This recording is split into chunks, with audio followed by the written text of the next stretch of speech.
in a stream either in solution, suspended in the water, or rolling or saltating along the bottom of the stream. Compared to slow-moving rivers, fast-moving rivers can carry a greater total amount of sediment and larger individual particles. Flooding increases both capacity and competence, which is why rivers do most of their work during short-lived times of peak flow. Sediment deposited by streams is called alluvium. Typically, streams are efficient agents of sorting, meaning that they deposit similarly sized grains in the same area. 13.5 Stream channels. Contrast bedrock and alluvial stream channels. Distinguish between two types of alluvial channels. Key terms. Bedrock channel. Alluvial channel meander cut bank point bar cutoff oxbow lake braided channel. Bedrock channels are cut into solid rock. They typically show steps and pools. Alluvial channels are dominated by streamflow moving through sediment previously deposited by the river. A floodplain usually covers much of a valley floor, with the river itself moving through a channel that may meander or exhibit a braided pattern. Meanders are enhanced through erosion at the cut bank and deposition of sediment on the point bar. The shape of the meander may grow more and more exaggerated until it loops back on itself. Once a cutoff is formed, the main current abandons the old meander loop, which becomes an oxbow lake. Braided channels occur in streams that experience a high degree of variability in discharge. During times of low flow, the river moves in an interwoven network of channels between bars of coarse-grained alluvium. The town of Carter Lake is the only portion of the state of Iowa that lies on the west side of the Missouri River. It is bounded on the north by its namesake, Carter Lake, on the south by the Missouri River, and on the east and west by Nebraska. After examining the map, prepare a hypothesis that explains how this unusual situation could have developed. 13.6 Shaping stream valleys. Contrast narrow V-shaped valleys, broad valleys with floodplains, and valleys that display incised meanders or stream terraces. Key terms. Stream valley base level ultimate base level local base level graded stream. Downcutting floodplain incised meander stream terrace. A stream valley includes the channel itself, the adjacent floodplain, and relatively steep valley walls. Stream valley width and shape vary a lot from V-shaped with narrow floodplains to broad floodplains of alluvium, and relatively subdued valley walls. Streams erode downward until they approach base level, which is usually the level at which the stream enters another stream, a lake, or the ocean. A river flowing toward the sea may encounter several local base levels along its route. These could be lakes or resistant rock units that retard the downcutting of the stream. A graded stream has reached equilibrium with its base level and primarily works to transport sediment. Stream valleys are widened through the meandering action of the stream, which erodes the valley walls and widens the floodplain. If the base level drops, the stream downcuts. If it is underlain by bedrock, the stream may then develop incised meanders. Streams underlain by deep alluvium are likely to develop terraces. Meanders are associated with a river that is eroding from side to side, whereas narrow canyons are associated with rivers that are vigorously downcutting. The river in this image is confined to a narrow canyon but is also meandering. Explain.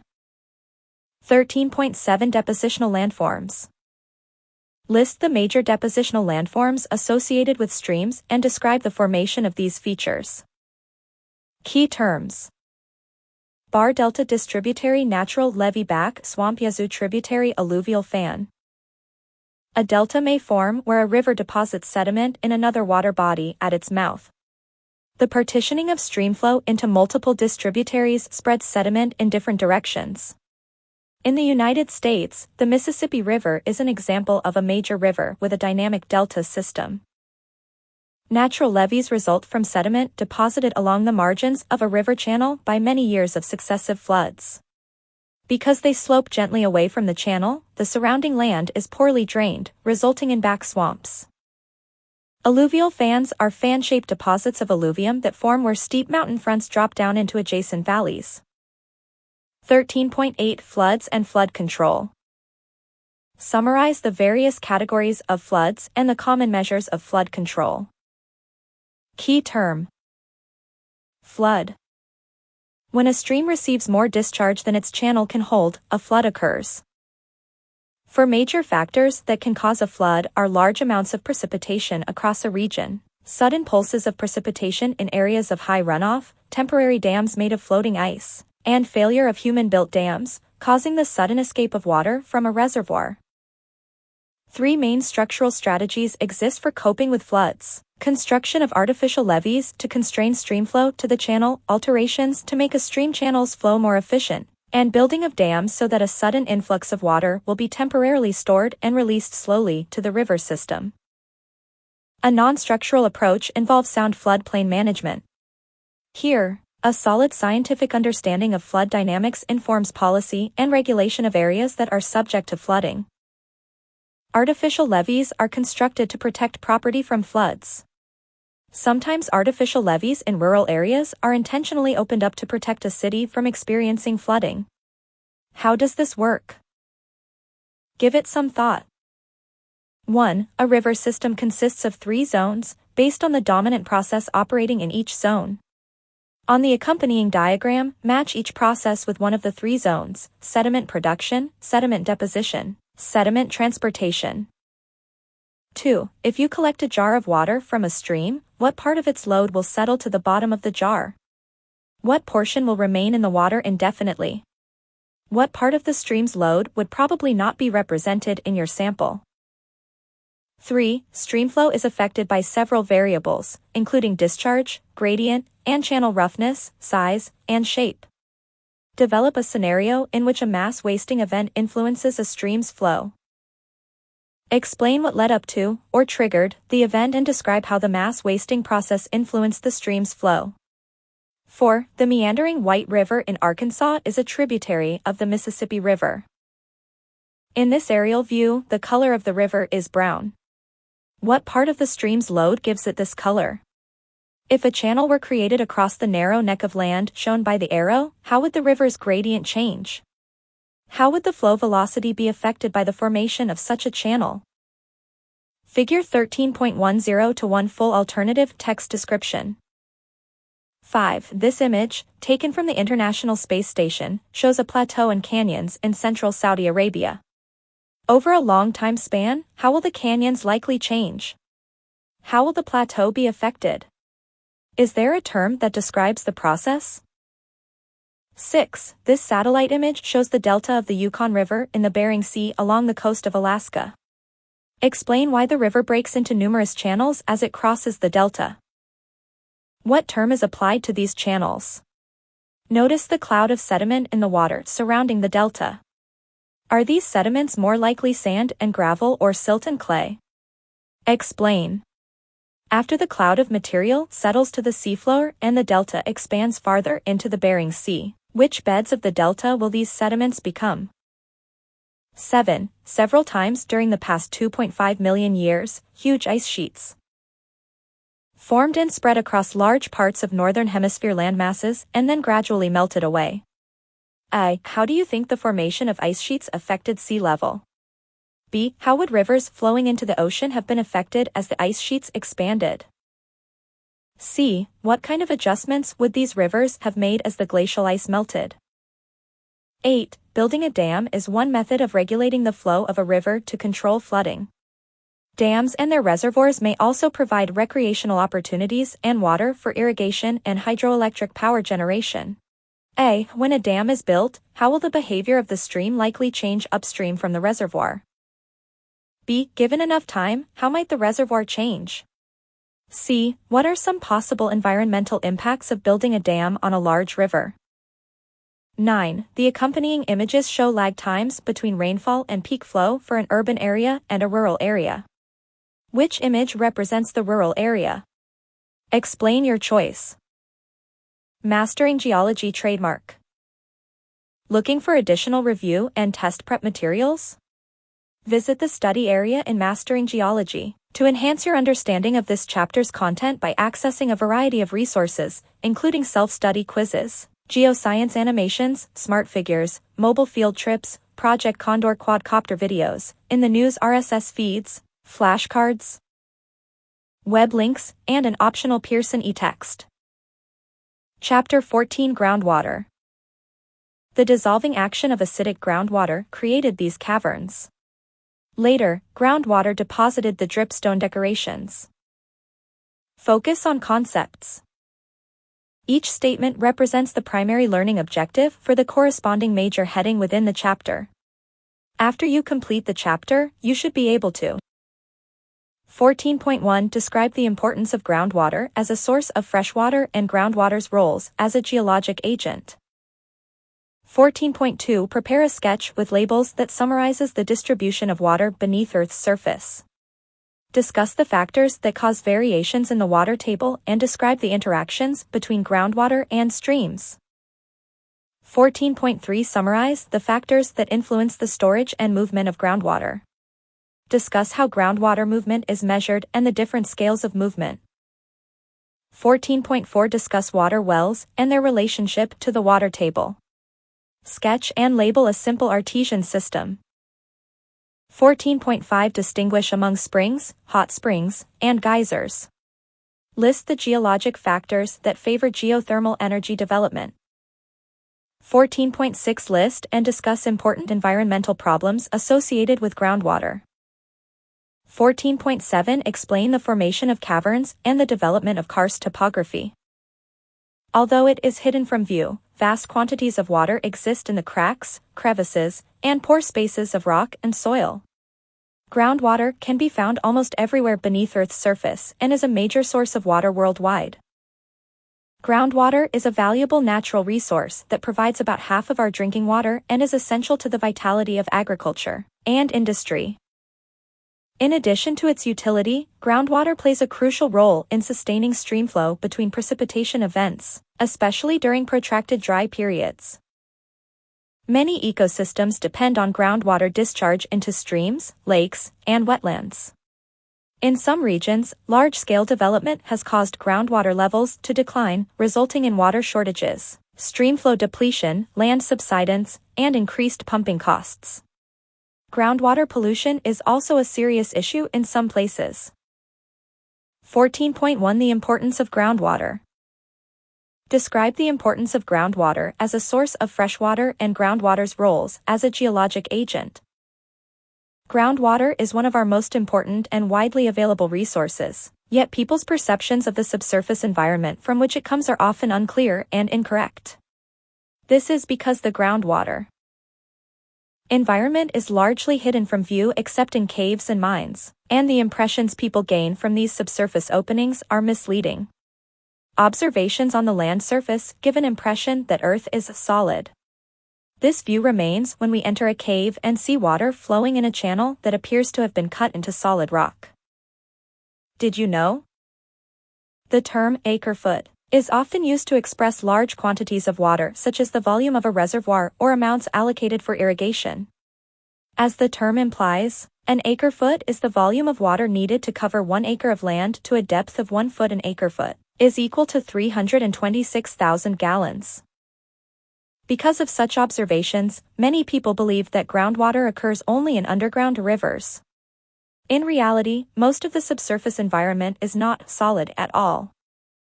It includes countless tiny pore spaces between grains of soil and sediment, plus narrow joints and fractures in bedrock.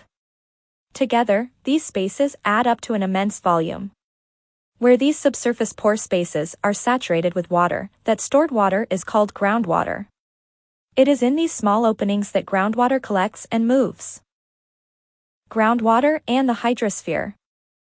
When we consider the entire hydrosphere, or all of Earth's water, only about 0.6% is located underground. Nevertheless, this small percentage, stored in the rocks and sediments beneath Earth's surface, is a vast quantity. When the oceans are excluded and only sources of freshwater are considered, the significance of groundwater becomes more apparent. Figure 14.1 gives estimates of the distribution of freshwater in the hydrosphere. Clearly, the largest volume occurs as glacial ice. Groundwater is ranked second, with slightly more than 30% of the total. However, when ice is excluded and just liquid water is considered, 96% of all freshwater is groundwater. Without question, groundwater represents the largest reservoir of fresh water that is readily available to humans. Its value in terms of economics and human well-being is incalculable. Groundwater is the major reservoir of liquid freshwater. Figure 14.1 Earth's freshwater. Figure 14.1 Full alternative text description. Geologic importance of groundwater. Geologically, groundwater is important as an erosional agent. The dissolving action of groundwater slowly removes soluble rock such as limestone, allowing surface depressions known as sinkholes to form as well as creating subterranean caverns, such as those shown in the chapter opening photo. The final section of this chapter describes the landforms associated with subsurface water. Groundwater is also an equalizer of stream flow. Much of the water that flows in rivers is not direct runoff from rain and snowmelt. Rather, a large percentage of precipitation soaks into the ground and then moves slowly under the surface to stream channels. Groundwater is thus a form of storage that sustains streams during periods when rain does not fall. Therefore, when we see water flowing in a river during a dry period, it is rain that fell at some earlier time and was stored underground. Groundwater, a basic resource. Water is basic to life. It has been called a bloodstream of both the biosphere and society. Each day in the United States we use about 306 billion gallons of fresh water. According to the U.S. Geological Survey, about 75% of our freshwater comes from surface sources. Groundwater provides the remaining 25%.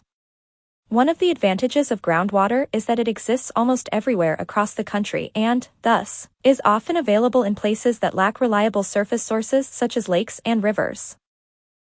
Water in a groundwater system is stored in subsurface pore spaces and fractures. As water is withdrawn from a well, the connected pore spaces and fractures act as a pipeline that allows water to gradually move from one part of the hydrologic system to where it is being withdrawn. Each day in the United States, we use 306 billion gallons of fresh water. Groundwater is the source of nearly 1/4 of the total. More groundwater is used for irrigation than for all other uses combined. Figure 14.2 Sources and uses of freshwater. Figure 14.2 Full alternative text description. What are the primary ways that we use groundwater? The U.S. Geological Survey identifies several categories that are shown in Figure 14.2. More groundwater is used for irrigation than for all other uses combined. There are nearly 60 million acres of irrigated land in the United States. That is an area nearly the size of the state of Wyoming. The vast majority of the irrigated land is in the 17 conterminous western states, where annual precipitation is typically less than 20 inches. About 42% of the water used for irrigation is groundwater. Did you know? It takes about 6 gallons of water to grow a head of lettuce and nearly 49 gallons of water to produce just 1 8-ounce glass of milk. Producing a single serving of steak requires more than 2,600 gallons of water. Public and domestic uses include water for indoor and outdoor household purposes as well as water used for commercial purposes. Common indoor uses include drinking, cooking, bathing, washing clothes and dishes, and flushing toilets. If you are curious about how much water an average American uses each day for indoor domestic purposes, look at Figure 14.3. Major outdoor uses are watering lawns and gardens. Water for domestic use may come from a public supply or may be self-supplied. Practically all those whose water is self-supplied rely on groundwater. According to the U.S. Geological Survey, public supply refers to water withdrawn by suppliers that furnish water to at least 25 people or have at least 15 connections. According to the American Water Works Association, daily indoor per capita use in an average single-family home is 69.3 gallons by installing more efficient water fixtures and regularly checking for leaks. Households could reduce this figure by about 1/3. Figure 14.3 How we use water. Figure 14.3 Full alternative text description. Another category, aquaculture, involves water used for fish hatcheries, fish farms, and shellfish farms. Many mining operations require significant quantities of water, as do industrial processes such as petroleum refining and the manufacture of chemicals, plastics, paper, steel, and concrete. Concept checks 14.1. 1. What percentage of Earth's total freshwater supply is groundwater? 2. What share of Earth's liquid freshwater is groundwater? 3. List 2 geologic roles that groundwater plays. 4. What share of U.S. freshwater is provided by groundwater? What is most groundwater used for? 14.2 Groundwater and the water table. Prepare a sketch with labels that summarizes the distribution of water beneath Earth's surface. Discuss the factors that cause variations in the water table and describe the interactions between groundwater and streams. When rain falls on Earth's land surface, some of the water runs off, some returns to the atmosphere by evaporation and transpiration, and the remainder soaks into the ground. This last path is the primary source of practically all groundwater. The amount of water that takes each of these paths, however, varies greatly both in time and space. Influential factors include steepness of slope, nature of the surface material, intensity of rainfall, and type and amount of vegetation. For example, heavy rains falling on steep slopes underlain by impervious materials will, obviously, result in a high percentage of the water running off. Conversely, if rain falls steadily and gently on more gradual slopes composed of materials that are easily penetrated by the water, a much larger percentage of water soaks into the ground. Did you know? Groundwater pumping to support rapid population growth in south-central Arizona has resulted in water level declines of between 300 and 500 feet. Distribution of groundwater. Some of the water that soaks into the ground does not travel far because it is held by molecular attraction as a surface film on soil particles. This near-surface zone is called the zone of soil moisture. It is crisscrossed by roots, voids left by decayed roots, and animal and worm burrows that enhance the infiltration of rainwater into the soil. Soil water is used by plants in life functions and transpiration. Some soil water also evaporates directly back into the atmosphere. Water that is not held as soil moisture percolates downward until it reaches a zone where all the open spaces in sediment and rock are completely filled with water. This is the zone of saturation. Water in the zone of saturation is called groundwater. The upper limit of this zone is known as the water table. Extending upward from the water table is the capillary fringe. Here groundwater is held by surface tension in tiny passages between grains of soil or sediment. The area above the water table that includes the capillary fringe and the zone of soil moisture is called the unsaturated zone. The pore spaces in this zone contain both air and water. Although a considerable amount of water can be present in the unsaturated zone, this water cannot be pumped by wells because it clings too tightly to rock and soil particles. By contrast, below the water table, the water pressure is great enough to allow water to enter wells, thus permitting groundwater to be withdrawn for use. We will examine wells more closely later in the chapter. The shape of the water table is usually a subdued replica of the surface topography. During periods of drought, the water table falls, reducing streamflow and drying up some wells. Smart Figure 14.4 Water beneath Earth's surface. Smart Figure 14.4 Full alternative text description. Variations in the water table. Watch tutorial, groundwater. The water table, the upper limit of the zone of saturation, is a very significant feature of the groundwater system. Knowing the water table level is important in predicting the productivity of wells, explaining the changes in the flow of springs and streams, and accounting for fluctuations in the levels of lakes. The water table level is highly variable and can range from 0, when the zone of saturation is at the surface, to hundreds of meters below the surface in some places. An important characteristic of the water table is that its configuration varies seasonally and from year to year, because the addition of water to the groundwater system is closely related to the quantity, distribution, and timing of precipitation. Except where the water table is at the surface, we cannot observe it directly.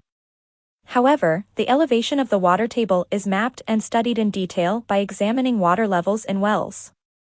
The U.S. Geological Survey and state agencies maintain and monitor an extensive network of observation wells to provide statistics about groundwater levels. Such data are the basis for maps that reveal that the water table is rarely level, as we might expect a table to be. Figure 14. 6. Instead, its shape is usually a subdued replica of the surface topography, reaching its highest elevations beneath hills and descending toward valleys. In a wetland, the water table is right at the surface. Lakes and streams generally occupy areas low enough that the water table is above the land surface. Water level measurements from observation wells are a basic and important source of data. The well location highlighted in red on the map is the well whose data are shown above. Figure 14.5 Monitoring the water table. Figure 14.5 Full alternative text description. The water table coincides with the water level in observation wells. Figure 14.6 Mapping the water table. Figure 14.6 Full alternative text description. Several factors contribute to the irregular surface of the water table. One important influence is the fact that groundwater moves very slowly and at varying rates under different conditions. Because of this, water tends to pile up beneath high areas between stream valleys. If rainfall were to cease completely, these water table hills would slowly subside and gradually approach the level of the valleys. However, new supplies of rainwater are usually added frequently enough to prevent this. Nevertheless, in times of extended drought, the water table may drop enough to dry up shallow wells. Other causes for the uneven water table are variations in precipitation and differences in the permeability of surface and subsurface materials from place to place. Interactions between groundwater and streams. The interaction between the groundwater system and streams is a basic link in the hydrologic cycle. This interaction can take place in one of three ways. Streams may gain water from the inflow of groundwater through the streambed. Such streams are called gaining streams. For this to occur, the elevation of the water table must be higher than the level of the surface of the stream. Streams may lose water to the groundwater system by outflow through the streambed. The term losing stream is applied to this situation. When this happens, the elevation of the water table must be lower than the surface of the stream. The third possibility is a combination of the first two. A stream gains in some sections and loses in others. Figure 14.7 Interactions between the groundwater system and streams. Figure 14.7 Full alternative text description. Losing streams can be connected to the groundwater system by a continuous saturated zone, or they can be disconnected from the groundwater system by an unsaturated zone.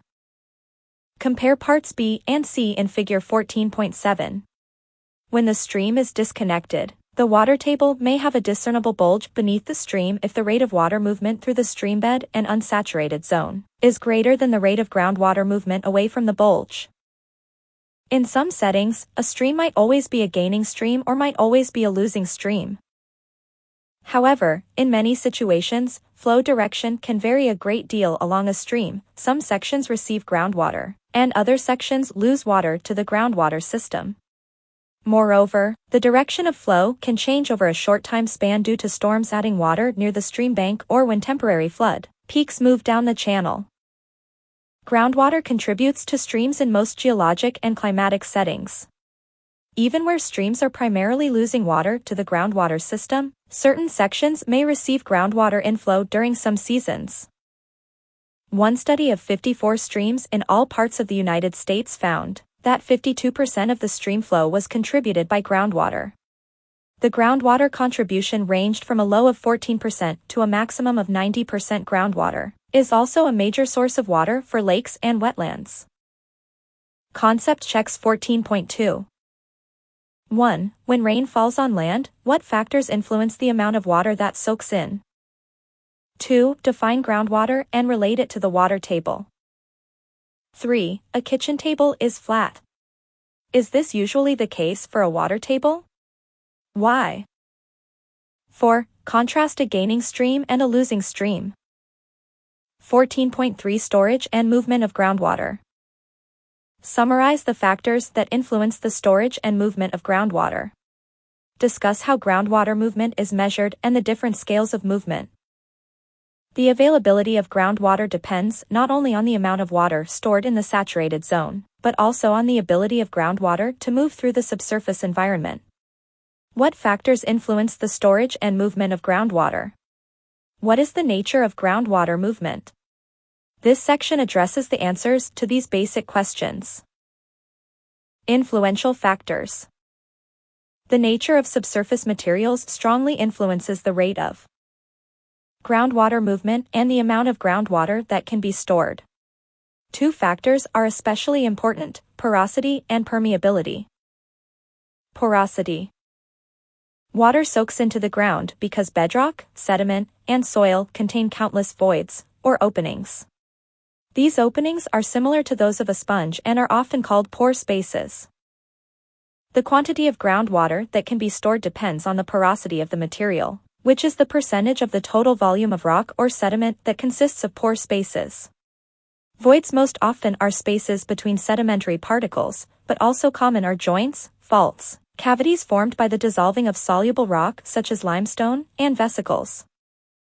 Porosity is the percentage of the total volume of rock or sediment that consists of pore spaces. Figure 14.8 Porosity Demonstration. Figure 14.8 Full alternative text description. Variations in porosity can be great. Sediment is commonly quite porous, and open spaces may occupy 10 to 50% of the sediment's total volume. Pore space depends on the size and shape of the grains, how they are packed together, the degree of sorting, and, in sedimentary rocks, the amount of cementing material. For example, clay may have a porosity as high as 50%, whereas some gravels may have only 20% voids. Where sediments are poorly sorted, the porosity is reduced because the finer particles tend to fill the openings among the larger grains. Most igneous and metamorphic rocks, as well as some sedimentary rocks, are composed of tightly interlocking crystals such that the voids between the grains may be negligible. In these rocks, fractures must provide the porosity. Permeability. Porosity alone cannot measure a material's capacity to yield groundwater. Rock or sediment may be very porous yet still not allow water to move through it. The pores must be connected to allow water flow, and they must be large enough to allow flow. Thus, the permeability of a material, its ability to transmit a fluid, is also very important. Groundwater moves by twisting and turning through small interconnected openings. The smaller the pore spaces, the more slowly the water moves. For example, the ability of a clay deposit to store water may be great, due to high porosity, but its pore spaces are so small that water is unable to move through it. Thus, we say the clay is impermeable. Aquitards and aquifers. Impermeable layers that hinder or prevent water movement are termed aquitards. Clay is a good example. On the other hand, larger particles, such as sand or gravel, have larger pore spaces. Therefore, the water moves with relative ease. Permeable rock strata or sediment that transmit groundwater freely are called aquifers. Sands and gravels are common examples. In summary, porosity is not always a reliable guide to the amount of groundwater that can be produced, and permeability is significant in determining the rate of groundwater movement and the quantity of water that might be pumped from a well. How groundwater moves. The movement of water in the atmosphere and on the land surface is relatively easy to visualize, but the movement of groundwater is not. Near the beginning of the chapter, we mentioned the common misconception that groundwater occurs in underground rivers that resemble surface streams. Although subsurface streams do exist, they are not common. Rather, as you learned in the preceding sections, groundwater exists in the pore spaces and fractures in rock and sediment. Thus, contrary to any impressions of rapid flow that an underground river might evoke, the movement of most groundwater is exceedingly slow, from pore to pore. A simple groundwater flow system. Figure 14.9 depicts a simple example of a groundwater flow system, a three-dimensional body of earth material saturated with moving groundwater. It shows groundwater moving along flow paths from recharge areas, where groundwater is being replenished, to discharge areas along streams, where groundwater is flowing back to the surface. Discharge also occurs at springs, lakes, or wetlands, and in coastal areas, as groundwater seeps into bays or the ocean. Transpiration by plants whose roots extend to near the water table represents another form of groundwater discharge. Wells, where groundwater is being pumped to the surface, are artificial discharge areas. Arrows show paths of groundwater movement through uniformly permeable material. Figure 14.9 Groundwater movement. Figure 14.9 Full alternative text description.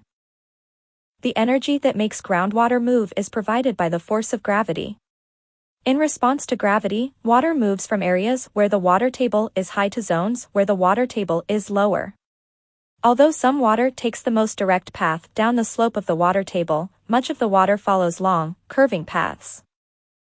Figure 14.9 shows water percolating into a stream from all possible directions. Some paths clearly turn upward, apparently against the force of gravity, and enter through the bottom of the channel. This is easily explained. The deeper you go into the zone of saturation, the greater is the water pressure. Thus, the looping curves followed by water in the saturated zone may be thought of as a compromise between the downward pull of gravity and the tendency of water to move toward areas of reduced pressure. As a result, water at any given height is under greater pressure beneath a hill than beneath a stream channel, and the water tends to migrate toward points of lower pressure. Measuring groundwater movement. Our modern understanding of groundwater movement was founded on the mid-19th century work of the French scientist-engineer Henri Darcy. Among the experiments Darcy carried out was one that showed that the velocity of groundwater flow is proportional to the slope of the water table. The steeper the slope, the faster the water moves. The water table slope is known as the hydraulic gradient and can be expressed as follows. Hydraulic gradient equals H1 H2D. Where H1 is the elevation of one point on the water table, H2 is the elevation of a second point, and D is the horizontal distance between the 2 points. The hydraulic gradient is determined by measuring the difference in elevation between 2 points on the water table, divided by the distance between them. D wells are used to determine the height of the water table. Figure 14.10 Hydraulic gradient. Figure 14.10 Full alternative text description. Darcy also experimented with different materials, such as coarse sand and fine sand, by measuring the rate of flow through sediment-filled tubes that were tilted at varying angles.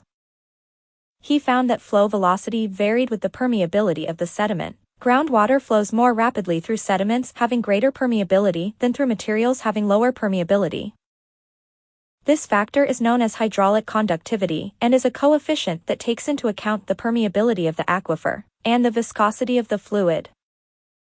To determine discharge, that is, the actual volume of water that flows through an aquifer in a specified time, the following equation is used.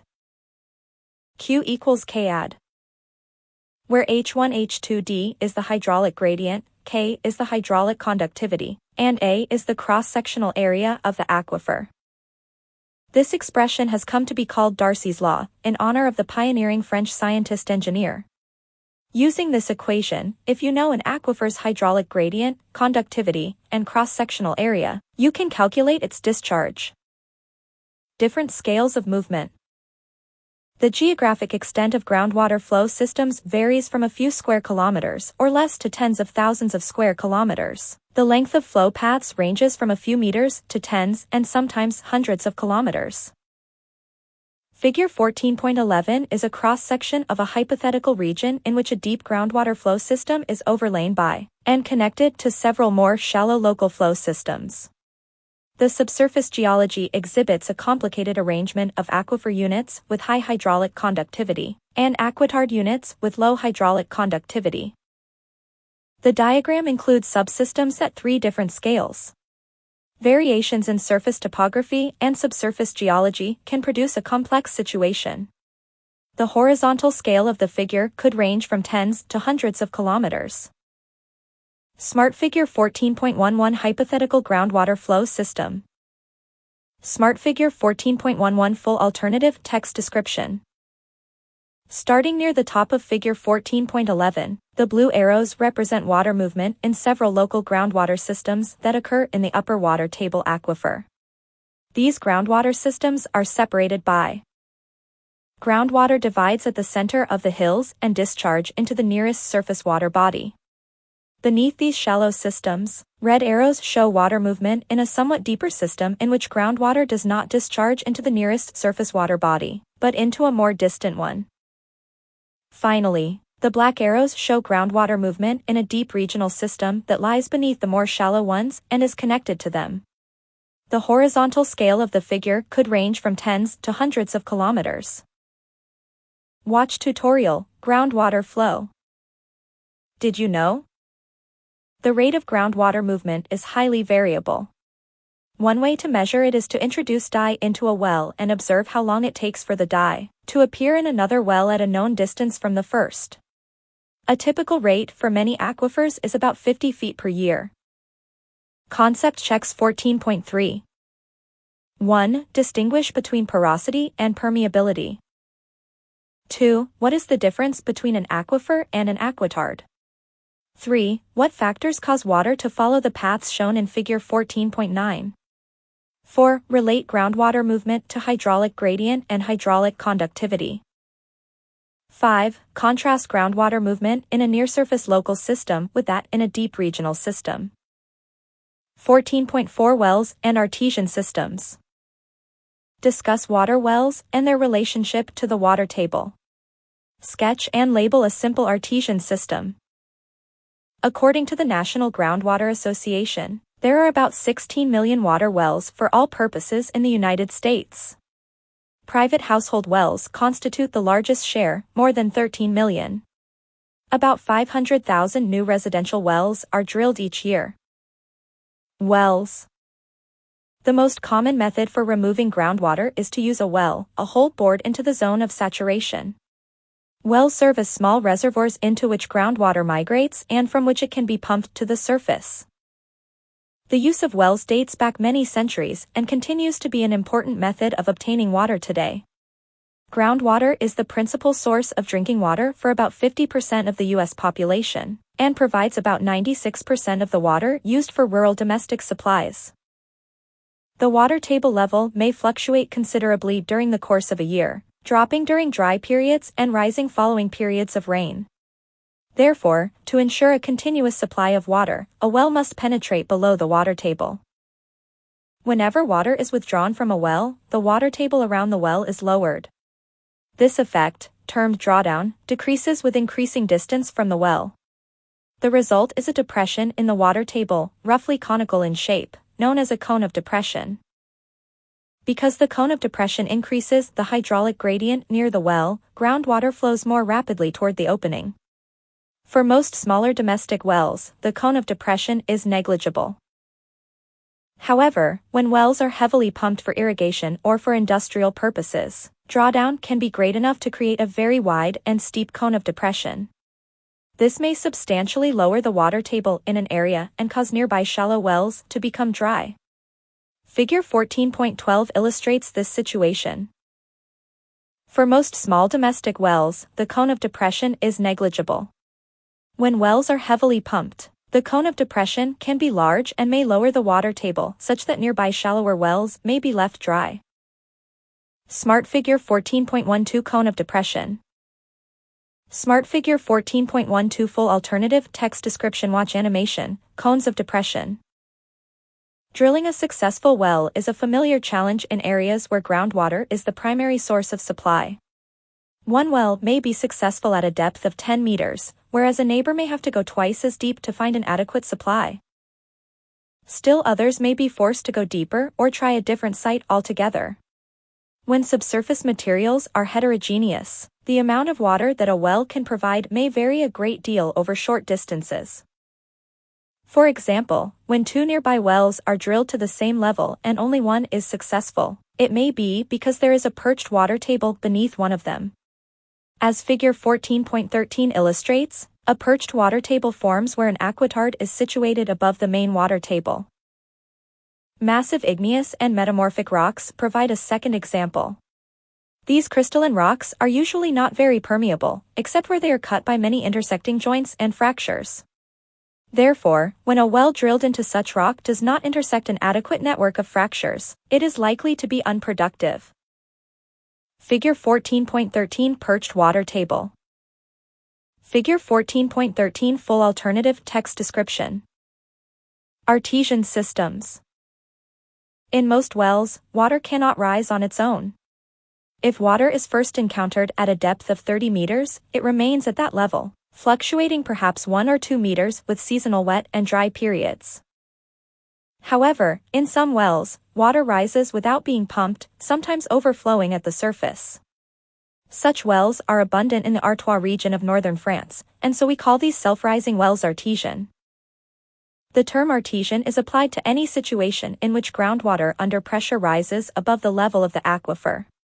For an artesian system to exist, two conditions usually are met. Water is confined to an aquifer that is inclined so that one end can receive water, and aquetards, both above and below the aquifer, must be present to prevent the water from escaping. Such an aquifer is called a confined aquifer.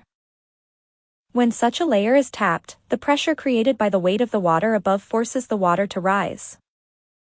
If there were no friction, the water in the well would rise to the level of the water at the top of the aquifer. However, friction reduces the height of the pressure surface. The greater the distance from the recharge area, the greater the friction and the less the rise of water. Smart Figure 14.14 Artesian systems. These groundwater systems occur where an inclined aquifer is surrounded by impermeable beds. Such aquifers are called confined aquifers. The photo shows a flowing artesian well. Smart Figure 14.14 Full alternative text description. Watch tutorial, Artesian systems. In Figure 14.14, well 1 is a non-flowing artesian well because at this location, the pressure surface is below ground level. When the pressure surface is above the ground and a well is drilled into the aquifer, a flowing artesian well is created. Not all artesian systems are wells. Artesian springs exist where groundwater reaches the surface by rising along a natural fracture such as a fault, rather than through an artificially produced hole. In deserts, artesian springs are sometimes responsible for creating oases. Artesian systems act as conduits, often transmitting water great distances from remote areas of recharge to points of discharge. A well-known artesian system in South Dakota provides a good example. In the western part of the state, the edges of a series of sedimentary layers have been bent up to the surface along the flanks of the Black Hills. One of these beds, the permeable Dakota sandstone, is sandwiched between impermeable strata and gradually dips into the ground toward the east. When the aquifer was first tapped, water poured from the ground surface, creating fountains many meters high. In some places the force of the water was sufficient to power water wheels. Such scenes no longer occur because thousands of additional wells now tap the same aquifer. This has depleted the reservoir and lowered the water table in the recharge area. As a consequence, the pressure has dropped to the point where many wells have stopped flowing altogether and now have to be pumped. This geologic cross-section across South Dakota shows the major elements of the Dakota sandstone artesian system. Figure 14.15 A classic artesian system. Figure 14.15 Full alternative text description. On a different scale, city water systems can be considered examples of artificial artesian systems. The water tower, into which water is pumped, represents the area of recharge, the pipes the confined aquifer, and the faucets in homes the flowing artesian wells. City water systems can be considered to be artificial artesian systems. Figure 14.16 City water systems. Concept checks 14.4. 1. Define drawdown and relate this to cone of depression. 2. In Figure 14.13, two wells were drilled to the same depth. Why was one successful and the other not? 3. Sketch a simple cross-section of an artesian system with a flowing well. Label aquitards, aquifers, and the pressure surface. 4. Why do some artesian wells not flow at Earth's surface? 14.5 Springs, geysers, and geothermal energy. Distinguish among springs, hot springs, and geysers. List the geologic factors that favor geothermal energy development. The phenomena described in this section often arouse people's curiosity and wonder.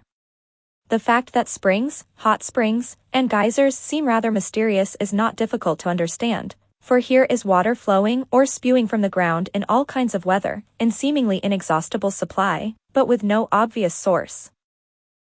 Springs. Not until the middle of the 17th century did the French physicist Pierre Perrault invalidate the age-old assumption that precipitation could not adequately account for the amount of water emanating from springs and flowing in rivers. Over several years, Perrault computed the quantity of water that fell on France's Seine River basin. He then calculated the mean annual runoff by measuring the river's discharge. After allowing for the loss of water by evaporation, he showed that there was sufficient water remaining to feed the springs. Thanks to Perrault's pioneering efforts and the measurements by many afterward, we now know that the source of springs is water from the zone of saturation and that the ultimate source of this water is precipitation. Whenever the water table intersects Earth's surface, a natural outflow of groundwater results, and we call this a spring. Springs often form when an aquitard blocks the downward movement of groundwater and causes the water to move laterally. Where the permeable bed crops out, a spring results. Figure 14.13, which shows a perched water table intersecting a slope, is an example. A spring is a natural outflow of groundwater that occurs when the water table intersects the surface. Thunder Spring emerges from a deep joint and cave system in the Mauve limestone along the north rim of the Grand Canyon. Figure 14.17 Thunder Spring. Springs are not confined to places where a perched water table creates a flow at the surface. Many geologic situations lead to the formation of springs because subsurface conditions vary greatly from place to place. Even in areas underlain by impermeable crystalline rocks, permeable zones may exist in the form of fractures or solution channels. If these openings fill with water and intersect the ground surface along a slope, a spring results. Hot springs. There is no universally accepted definition of hot spring. One frequently used definition is that the water in a hot spring is 6 degrees to 9 degrees Celsius warmer than the mean annual air temperature for the locality where it occurs. In the United States alone, there are more than 1,000 such springs. Temperatures in deep mines and oil wells usually rise with increasing depth, an average of about 25 degrees Celsius per kilometer. You learned in Chapter 4 that this is called the geothermal gradient. Therefore, when groundwater circulates at great depths, it becomes heated. If the hot water rises rapidly to the surface, it may emerge as a hot spring. The water of some hot springs in the eastern United States is heated in this manner. The springs at Warm Springs, Georgia, the presidential retreat of Franklin Roosevelt, are one example. The temperature of these hot springs is always near 32 degrees Celsius. At Hot Springs National Park, Arkansas, water temperatures average about 60 degrees Celsius. The great majority of the hot springs in the United States are found in the West. This is because the sources of heat for most hot springs are magma bodies and hot igneous rocks, and igneous activity has occurred more recently in the West than elsewhere. The hot springs and geysers of the Yellowstone region are well-known examples. Geysers. Geysers are intermittent hot springs or fountains in which columns of water are ejected with great force at various intervals, often rising 30 to 60 meters into the air.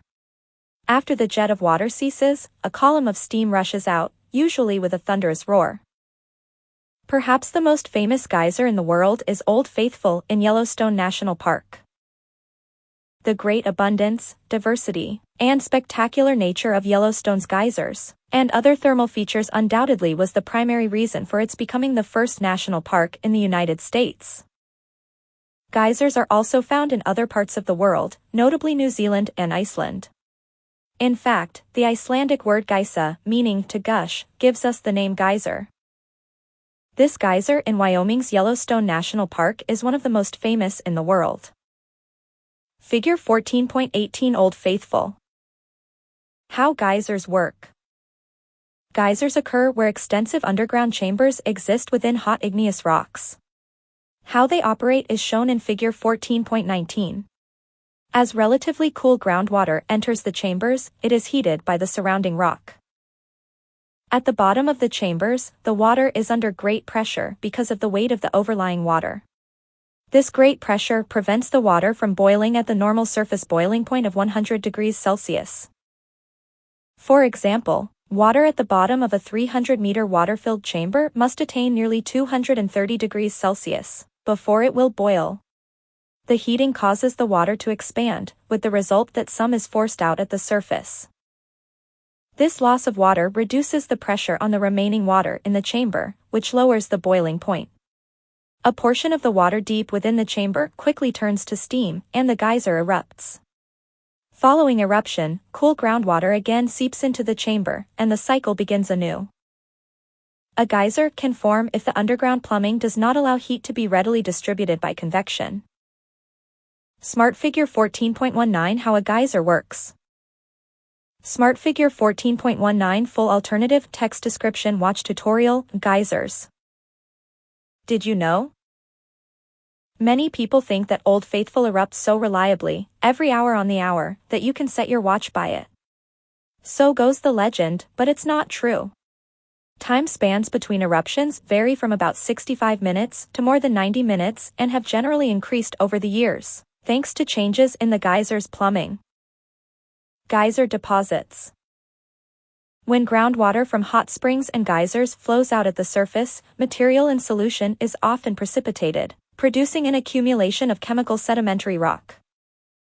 The material deposited at any given place commonly reflects the chemical makeup of the rock through which the water circulated. When the water contains dissolved silica, a material called siliceous sinter, or geyserite, is deposited around the spring. When the water contains dissolved calcium carbonate, a form of limestone called travertine, or calcareous tufa, is deposited. The latter term is used if the material is spongy and porous. The deposits at Mammoth Hot Springs in Yellowstone National Park are more spectacular than most others. As the hot water flows upward through a series of channels and then out at the surface, the reduced pressure allows carbon dioxide to separate and escape from the water. The loss of carbon dioxide causes the water to become supersaturated with calcium carbonate, which then precipitates. In addition to containing dissolved silica and calcium carbonate, some hot springs contain sulfur, which gives water a poor taste and unpleasant odor.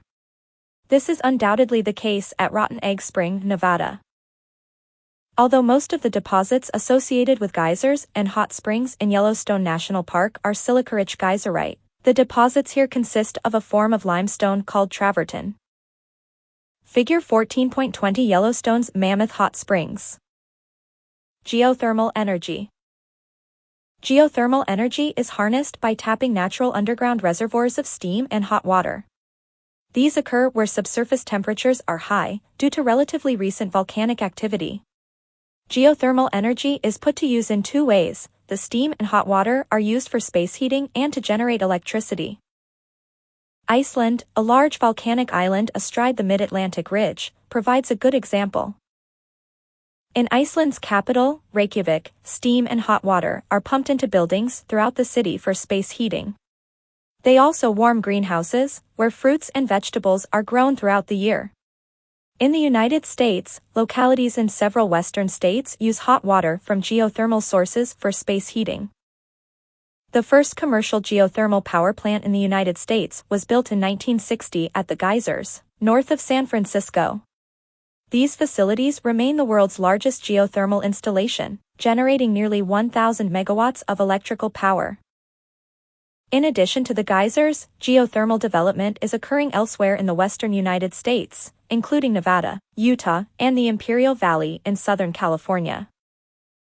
The U.S. geothermal generating capacity in 2014 of 3,525 megawatts accounted for about 2% of U.S. renewable energy consumption, enough to supply more than 3 million homes.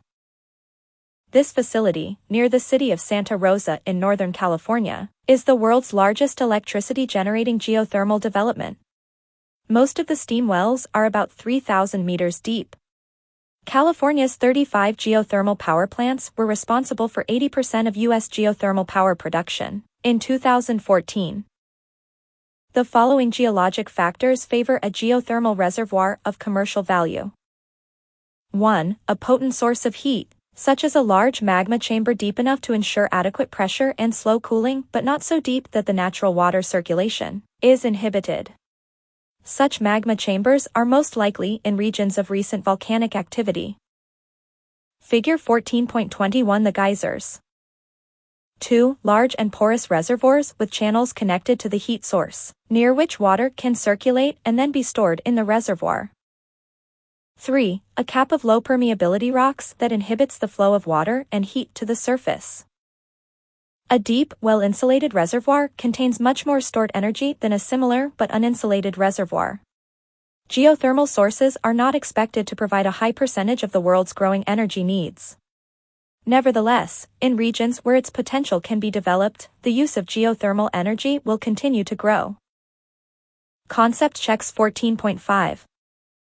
1. Describe some circumstances that lead to the formation of a spring. 2. What warms the waters that flow at Hot Springs National Park, Arkansas, and at Warm Springs, Georgia? 3. What is the source of heat for most hot springs and geysers?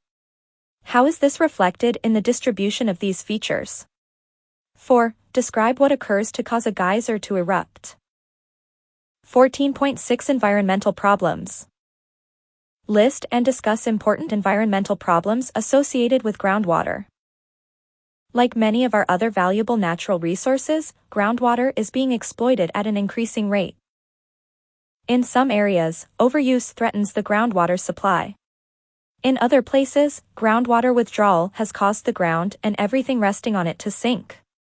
Still other localities are concerned with possible contamination of the groundwater supply.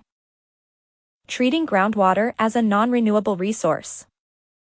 Many think that groundwater is an endlessly renewable resource, for it is continually replenished by rainfall and melting snow.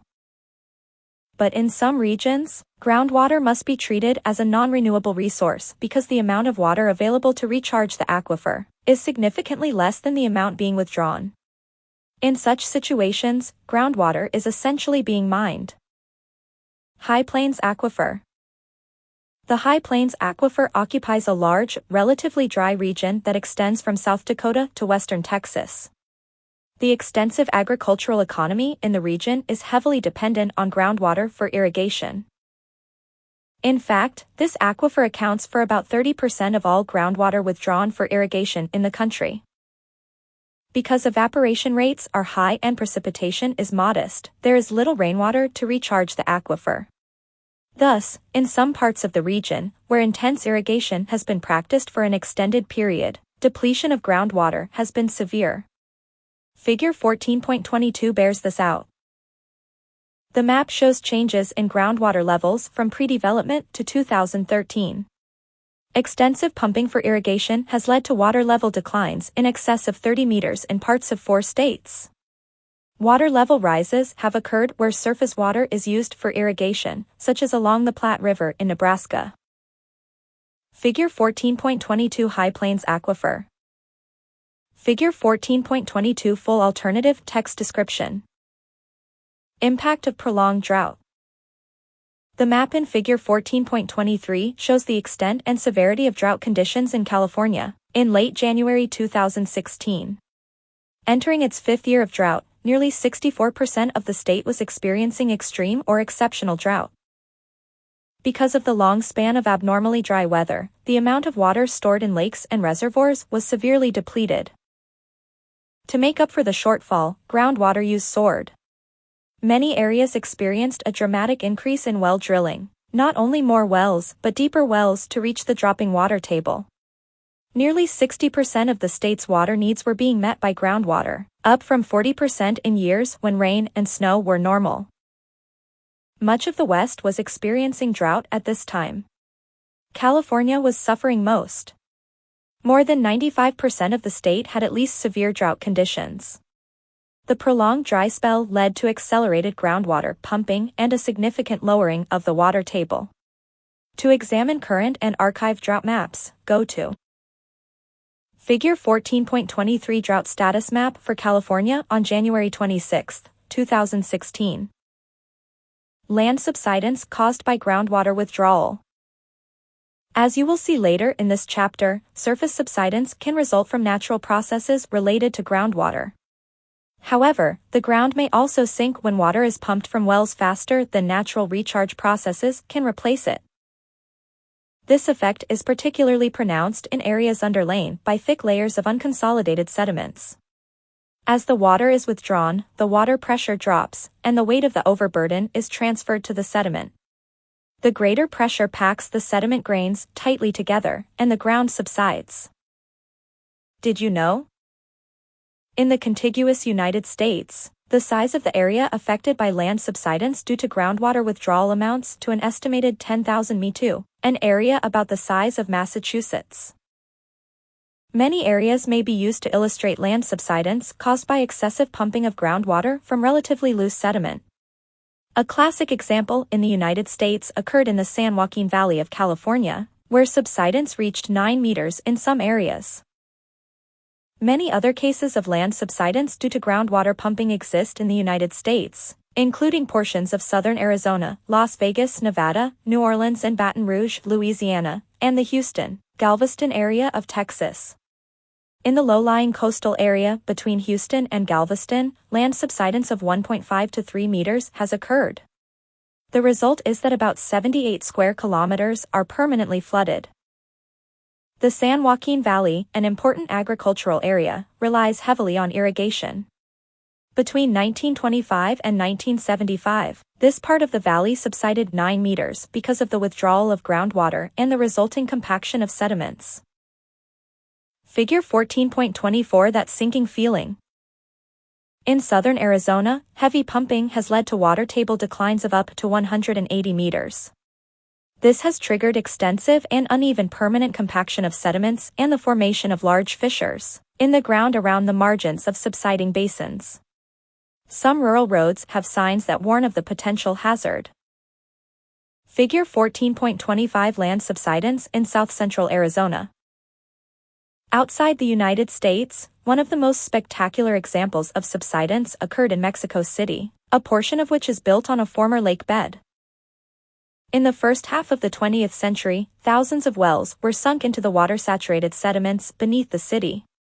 As water was withdrawn, portions of the city subsided by as much as 6 to 7 meters. In some places, buildings have sunk to such a point that access to them from the street is located at what used to be the second-floor level. Saltwater contamination. In many coastal areas, the groundwater resource is being threatened by the encroachment of saltwater. To understand this problem, let us examine the relationship between fresh groundwater and salty groundwater. Figure 14.26 shows a cross-section that illustrates this relationship in a coastal area underlain by permeable homogeneous materials. Fresh water is less dense than saltwater, so it floats on the saltwater and forms a large lens-shaped body that may extend to considerable depths below sea level. In such a situation, if the water table is 1 meter above sea level, the base of the freshwater body will extend to a depth of about 40 meters below sea level. Stated another way, the depth of the freshwater below sea level is about 40 times greater than the elevation of the water table above sea level. Thus, when excessive pumping lowers the water table by a certain amount, the bottom of the freshwater zone rises by 40 times that amount. Therefore, if groundwater withdrawal continues to exceed recharge, there will come a time when the elevation of the saltwater will be sufficiently high to be drawn into wells, thus contaminating the freshwater supply. This is called saltwater intrusion, or saltwater contamination. Deep wells and wells near the shore are usually the first to be affected. Heavy pumping in coastal areas can cause encroachment of saltwater and threaten the supply of fresh groundwater. Figure 14.26. Saltwater contamination. Figure 14.26. Full alternative text description. In urbanized coastal areas, the problems created by excessive pumping are compounded by a decrease in the rate of natural recharge. As more and more of the surface is covered by streets, parking lots, and buildings, surface runoff increases and infiltration into the soil is diminished. One way to correct the problem of saltwater intrusion of groundwater resources is a network of recharge wells. These wells allow wastewater to be pumped back into the groundwater system, A second method of correction is accomplished by building large recharge basins. These basins collect surface drainage and allow it to seep into the ground. On New York's Long Island, where the problem of saltwater intrusion was recognized more than 60 years ago, both of these methods have been employed with considerable success. Much of Long Island, New York, is completely dependent on groundwater. To help maintain the water table and prevent saltwater intrusion, more than 2,000 recharge basins have been constructed. Recharge basins are used in many places, not just coastal areas. Figure 14.27 Recharge basins. Groundwater contamination. The pollution of groundwater is a serious matter, particularly in areas where aquifers provide a large part of the water supply. One common source of groundwater pollution is sewage. Its sources include an ever-increasing number of septic tanks, as well as inadequate or broken sewer systems and farm wastes. If sewage water that is contaminated with bacteria enters the groundwater system, it may become purified through natural processes. The harmful bacteria may be mechanically filtered by the sediment through which the water percolates, destroyed by chemical oxidation, and/or assimilated by other organisms. For purification to occur, however, the aquifer must be of the correct composition. For example, extremely permeable aquifers have such large openings that contaminated groundwater may travel long distances without being filtered and cleansed. In this case, the water flows too rapidly and is not in contact with the surrounding material long enough for purification to occur. This is the problem at well 1 in Figure 14.28a. In this example, the limestone aquifer allowed the contamination to reach a well, but the sandstone aquifer did not. Figure 14.28 Comparing two aquifers. Figure 14.28 Full alternative text description.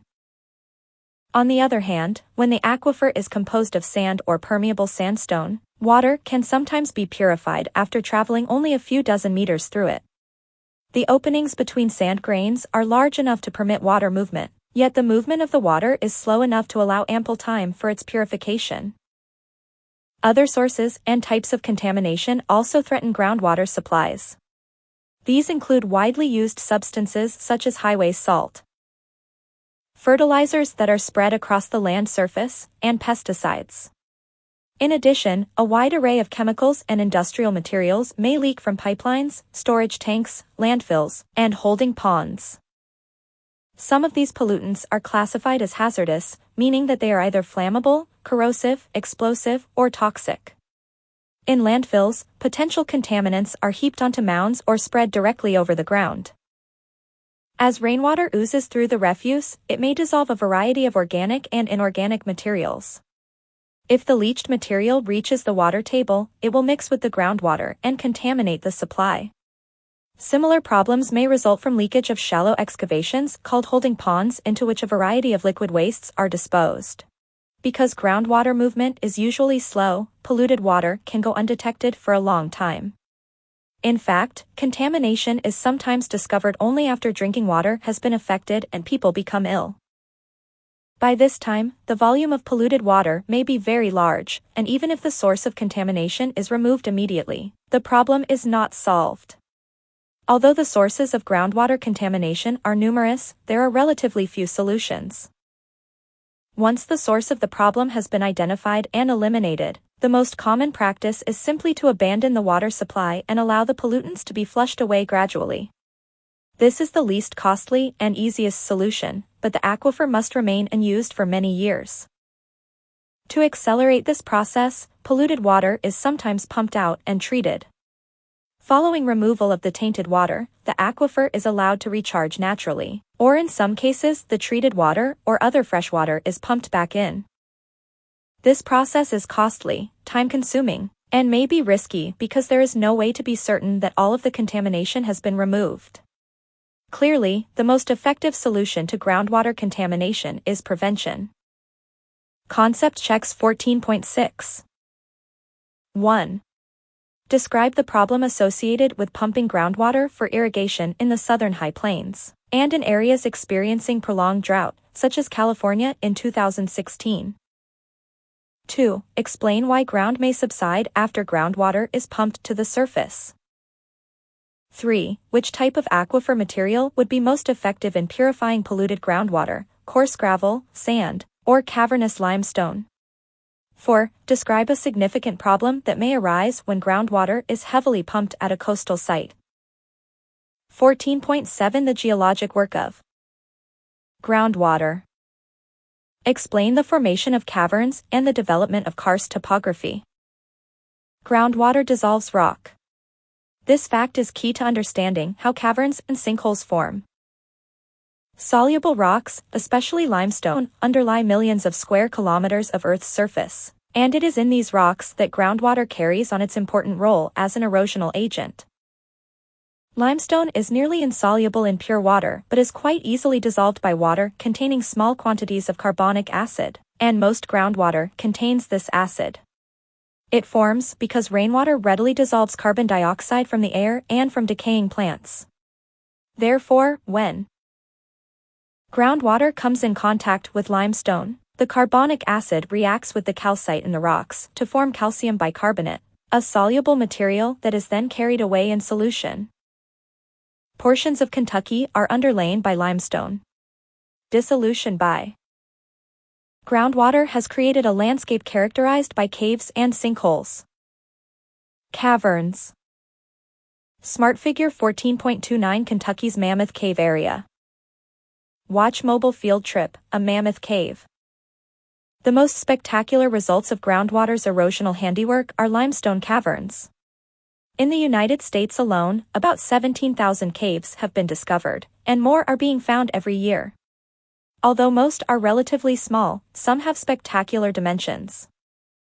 Mammoth Cave in Kentucky and Carlsbad Caverns in southeastern New Mexico are famous examples. The Mammoth Cave system is the most extensive in the world, with more than 540 kilometers of interconnected passages. The dimensions at Carlsbad Caverns are impressive in a different way. Here we find the largest and perhaps most spectacular single chamber. The big room at Carlsbad Caverns has an area equivalent to 14 football fields and enough height to accommodate the U.S. Capitol building. Cavern development. Most caverns are created at or just below the water table, in the zone of saturation. Here acidic groundwater follows lines of weakness in the rock, such as joints and bedding planes. As time passes, the dissolving process slowly creates cavities and gradually enlarges them into caverns. Material that is dissolved by the groundwater is eventually discharged into streams and carried to the ocean. In many caves, development has occurred at several levels, with the current cavern-forming activity occurring at the lowest elevation. This situation reflects the close relationship between the formation of major subterranean passages and the river valleys, into which they drain. As streams cut their valleys deeper, the water table drops as the elevation of the river drops. Consequently, during periods when surface streams are rapidly downcutting, surrounding groundwater levels drop rapidly, and cave passages are abandoned by the water while the passages are still relatively small in cross-sectional area. Conversely, when the entrenchment of streams is slow or negligible, there is time for large cave passages to form. How dripstone forms. Certainly the features that arouse the greatest curiosity for most cavern visitors are the stone formations that give some caverns a wonderland appearance. These are not erosional features, like the cavern itself, but depositional features created by the seemingly endless dripping of water over great spans of time. Recall from our discussion of hot springs that the calcium carbonate left behind produces the limestone we call travertine. These cave deposits, however, are also commonly called dripstone, an obvious reference to their mode of origin. Although the formation of caverns takes place in the zone of saturation, the deposition of dripstone is not possible until the caverns are above the water table in the unsaturated zone. As soon as the chamber is filled with air, the stage is set for the decoration phase of cavern building to begin. Dripstone features, speleothems. The various dripstone features found in caverns are collectively called speleothems, no two of which are exactly alike. Perhaps the most familiar speleothems are stalactites. These icicle-like pendants hang from the ceiling of the cavern and form where water seeps through cracks above. When the water reaches air in the cave, some of the dissolved carbon dioxide escapes from the drop, and calcite precipitates. Deposition occurs as a ring around the edge of the water drop. As drop after drop follows, each leaves an infinitesimal trace of calcite behind, and a hollow limestone tube is created.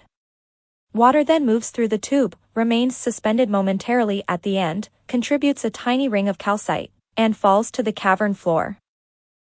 The stalactite just described is appropriately called a soda straw. Often the hollow tube of the soda straw becomes plugged or its supply of water increases. In either case, the water is forced to flow and hence deposit along the outside of the tube. As deposition continues, the stalactite takes on the more common conical shape. Speleothems are of many types, including stalactites, stalagmites, and columns. A close-up of a delicate live soda straw stalactite in Chin Springs Cave, Independence County, Arkansas. B. Stalagmites and stalactites in New Mexico's Carlsbad Caverns National Park. Figure 14.30 Cave decorations. Speleothems that form on the floor of a cavern and reach upward toward the ceiling are called stalagmites. The water supplying the calcite for stalagmite growth falls from the ceiling and splatters over the surface. As a result, stalagmites do not have a central tube and are usually more massive in appearance and rounded on their upper ends than stalactites. Given enough time, a downward-growing stalactite and an upward-growing stalagmite may join to form a column. Did you know? Although most caves and sinkholes are associated with regions underlain by limestone, these features can also form in gypsum and rock salt because these rocks are highly soluble and readily dissolved.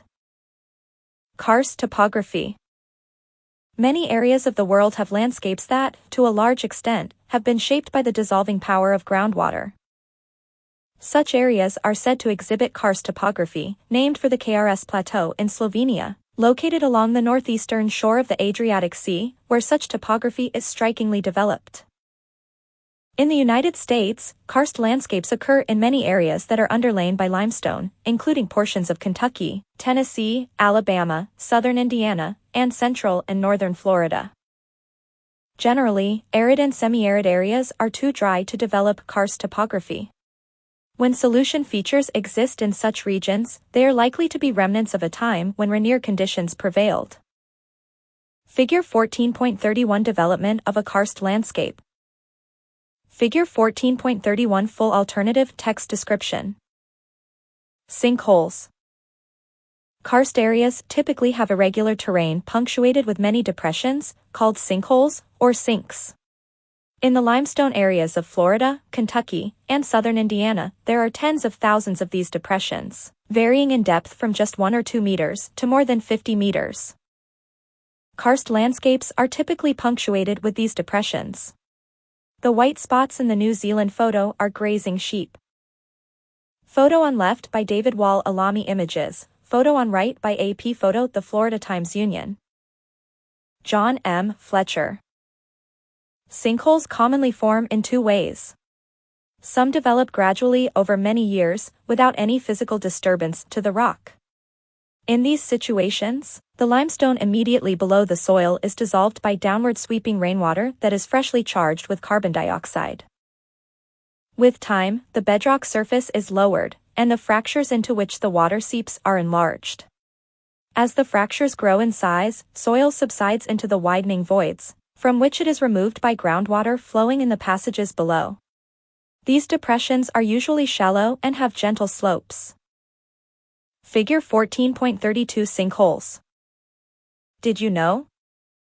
America's largest bat colonies are found in caves. For example, Bracken Cave in central Texas is the summer home of 20 million Mexican freetail bats. They spend their days in total darkness more than 2 miles inside the cave. Each night when they leave the cave to feed, they consume more than 220 tons of insects. In contrast, sinkholes can also form abruptly and without warning when the roof of a cavern collapses under its own weight. Typically, the depressions created in this manner are steep-sided and deep. When they form in populous areas, they may represent a serious geologic hazard. Such a situation is shown in the lower photo of Figure 14.32. In addition to a surface pockmarked by sinkholes, karst regions characteristically show a striking lack of surface drainage. Following rainfall, the runoff is quickly funneled below ground through sinks.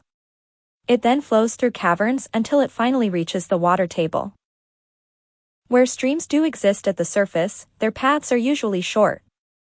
The names of such streams often give a clue to their fate. The Mammoth Cave area of Kentucky, for example, is home to Sinking Creek, Little Sinking Creek, and Sinking Branch. Some sinkholes become plugged with clay and debris, creating small lakes or ponds. Tower karst. Some regions of karst development exhibit landscapes that look very different from the sinkhole-studded terrain, depicted in Figure 14.31. One striking example is an extensive region in southern China that is described as exhibiting tower karst. As Figure 14.33 shows, the term tower is appropriate because the landscape consists of a maze of isolated steep-sided hills that rise abruptly from the ground. Each is riddled with interconnected caves and passageways. This type of karst topography forms in wet tropical and subtropical regions having thick beds of highly jointed limestone. Here groundwater has dissolved large volumes of limestone, leaving only these residual towers. Karst development occurs more rapidly in tropical climates due to the abundant rainfall and the greater availability of carbon dioxide from the decay of lush tropical vegetation. The extra carbon dioxide in the soil means there is more carbonic acid for dissolving limestone.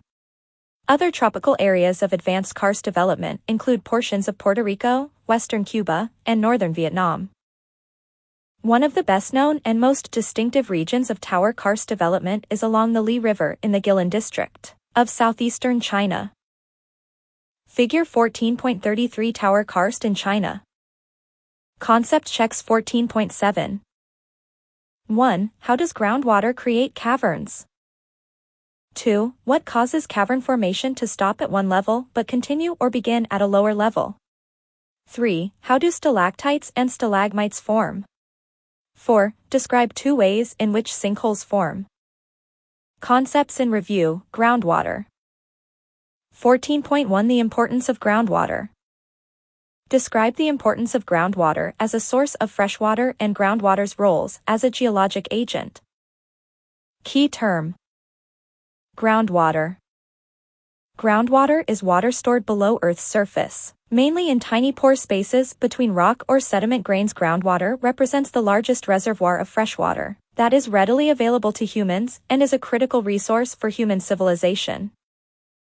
Groundwater is important geologically because it dissolves rock to make sinkholes and caverns and supplies surface streams with additional water.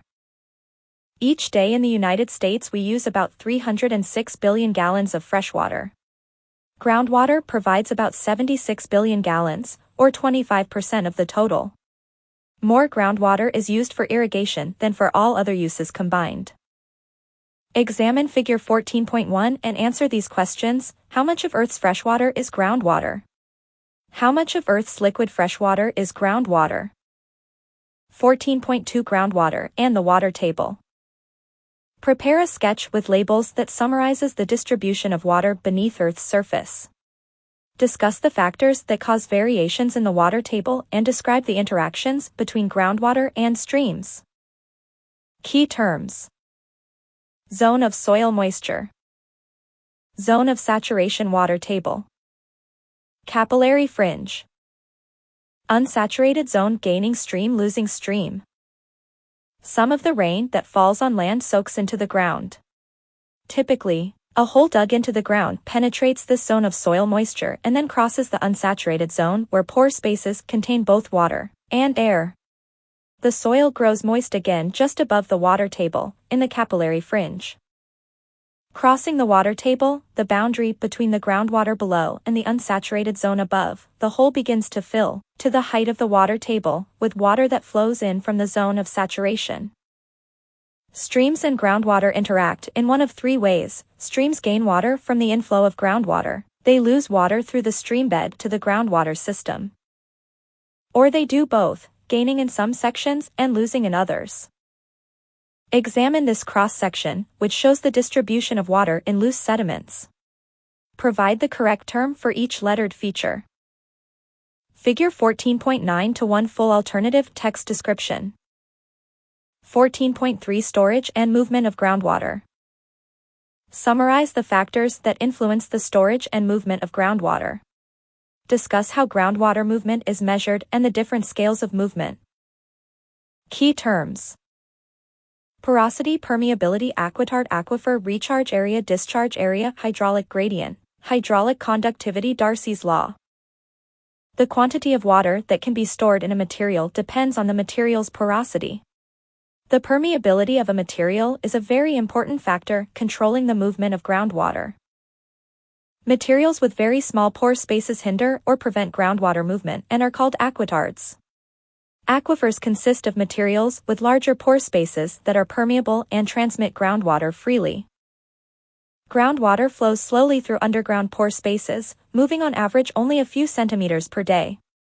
Driven by gravity and pressure, it moves as a three-dimensional mass from areas of recharge to areas of discharge, such as springs, gaining streams, or wells drilled by people. French scientist-engineer Henri Darcy pioneered the quantification of groundwater flow by measuring the slope of the water table and the permeability of the sediment or rock. Darcy's law combines these in an equation to estimate an aquifer's discharge. Groundwater flows both short and long distances at both shallow and deep levels. Closer to the surface, the flow is more local in scale, while at greater depths, the flow occurs over regional scales. 14.4 Wells and artesian systems. Discuss water wells and their relationship to the water table. Sketch and label a simple artesian system. Key terms: well drawdown, cone of depression, perched water table, artesian, confined aquifer, non-flowing artesian well, flowing artesian well.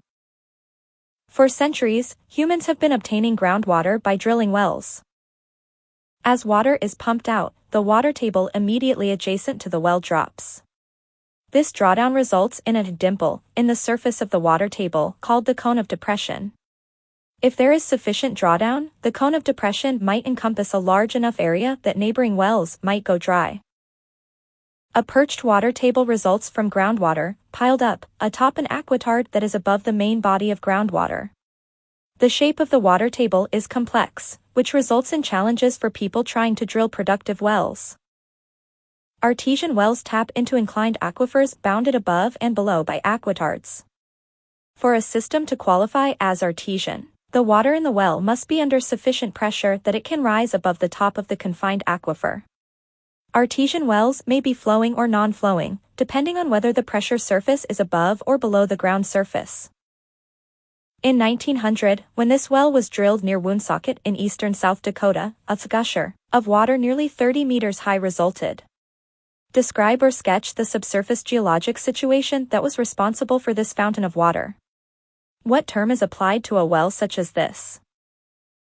14.5 Springs, geysers, and geothermal. Energy. Distinguish among springs, hot springs, and geysers. List the geologic factors that favor geothermal energy development. Key terms: spring, hot spring, geyser. Geothermal energy. Springs are naturally occurring spots where groundwater leaves the ground and flows out onto the surface. They may be due to the intersection of a perched water table and Earth's surface. Hot springs are like regular springs but hot. They transfer heat from the deeper crust to the surface. Most often, this heat comes from relatively shallow bodies of magma. Geysers are intermittent hot springs that erupt hot water periodically. They are fed by underground chambers that fill with water that warms past the surface level boiling point. Expansion of the heated water causes some of it to flow out of the surface vent, reducing the pressure below. As a result, water in the heated chambers flashes to vapor and expands rapidly, forcing its way to the surface in an eruption. Geysers can precipitate silica or calcium carbonate around the geyser vent, producing the rock's siliceous sinter or travertine. Geothermal energy uses heat in Earth's subsurface to produce hot water and steam for space heating and to produce electricity. A geothermal site requires a potent source of heat, large subsurface reservoirs, and a cap of low permeability rock. This photo from the 1930s shows Franklin Roosevelt enjoying the hot springs at the presidential retreat at Warm Springs, Georgia. The temperature of this water is always near 32 degrees Celsius. This area has no history of recent igneous activity. What is the likely reason these springs are so warm? 14.6 Environmental problems. List and discuss important environmental problems associated with groundwater. Groundwater can be mined by being extracted at a rate that is greater than the rate of replenishment. When groundwater is a non-renewable resource, the water table drops. In parts of the High Plains aquifer, the water table has fallen by more than 45 meters. The extraction of groundwater can cause pore spaces to decrease in volume and the grains of loose earth materials to pack more closely together. This overall compaction of sediment volume results in subsidence of the land surface. Saltwater contamination is a common environmental problem in coastal areas. Fresh groundwater floats on salty groundwater due to its lower density. If sufficient freshwater is pumped out to lower the water table by some amount, the base of the freshwater lens will rise about 40 times that amount. Deep wells may begin to access the deeper, salty water instead. Contamination of groundwater with sewage, highway salt, fertilizer, and industrial chemicals is another issue of critical concern. Once groundwater is contaminated, the problem is very difficult to solve, requiring expensive remediation or abandonment of the aquifer. 14.7 The geologic work of groundwater. Explain the formation of caverns and the development of karst topography. Key terms. Cavern, speleothem, stalactite, stalagmite, karst topography, sinkhole. Tower karst. Groundwater dissolves rock, in particular limestone, leaving behind void spaces in the rock. Caverns form at the zone of saturation, but later dropping of the water table may leave them open and dry, and available for people to explore. Dripstone is rock deposited by dripping of water that contains dissolved calcium carbonate inside caverns. Speleothems are features made of dripstone and include stalactites, stalagmites, and columns. Karst topography is a distinctive type of landscape dominated by the dissolving of limestone near Earth's surface. Collapsing caverns show up as sinkholes. Streams flowing on the surface may sink into the subterranean cavern system, and in other places the same water may re-emerge as a spring. If enough limestone is dissolved, only isolated pinnacles of limestone will remain, towering over the landscape as tower karst. Identify the 3 speleothems shown in this photograph. Would these speleothems have formed in the saturated zone or unsaturated zone? Why? Figure 14.9 to 1 full alternative text description. Give it some thought. 1. The cemetery in the photo is located in New Orleans, Louisiana. In this area, all burial plots are above ground.